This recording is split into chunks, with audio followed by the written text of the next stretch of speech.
Clean ചെയ്ത് കൊടുക്കണം അങ്ങനെ. അതാണ് അപ്പോൾ ഇതിനൊക്കെ നല്ലൊരു സുഖമാണ്. കാരണം എന്താ വെച്ചാൽ ഇതിന് വളർച്ചയ്ക്ക് ഈ സാധനത്തിനകത്ത് നല്ല കേക്ക് വൃത്തിയായി കൊടുക്കണം, നീറ്റായിരിക്കണം. ഓക്കെ. അതുപോലെ തന്നെ ചില പോത്തുകൾ ഇങ്ങനെ കൂടെ പോത്തുകൾ ഇങ്ങനെ മൂത്രം കുടിക്കുന്നതാണ്, അതെന്തുകൊണ്ടാണ്? അതൊരു മർമ്മപ്രധാനമായ ചോദ്യമാണ്. ഈ മൂത്രം കുടിക്കണമെന്ന് വെച്ചാൽ ഈ തൊയ്ത്തിൽ കെട്ടുന്ന സമയത്ത് മറ്റ് പോത്തുകൾ മൂത്രം വയ്ക്കുമ്പോൾ ഈ പോത്ത് മൂത്രം കുടിക്കും. മൂത്രം കുടിക്കുന്നുണ്ടെന്നുണ്ടെങ്കിൽ എന്ത് ചെയ്യണം? എല്ലാ പോത്തും കുടിക്കൂല. ആ പോത്തിന് 2 കാര്യമായിട്ട് കെട്ടണം. ഇല്ലാന്നുണ്ടെന്നുണ്ടെങ്കിൽ ആ പോത്ത് വളരൂല, വളർച്ചയ്ക്ക് ബാധിക്കും കേട്ടോ. അത് നല്ല ശ്രദ്ധിക്കേണ്ട കാര്യമാണ്. ഒരു മർമ്മപ്രധാനമായ അത് മാറും.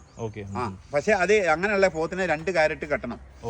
തൊയ്ത്തിൽ കെട്ടുമ്പോൾ തിരിയാൻ അയക്കരുത്, അതാണ് വേണ്ടത് കേട്ടോ. അതുപോലെ തന്നെ ഈ പോത്ത് വെള്ളത്തിൽ കിടന്നു കഴിഞ്ഞാൽ വളർച്ച കൂടുതലുണ്ടാവും.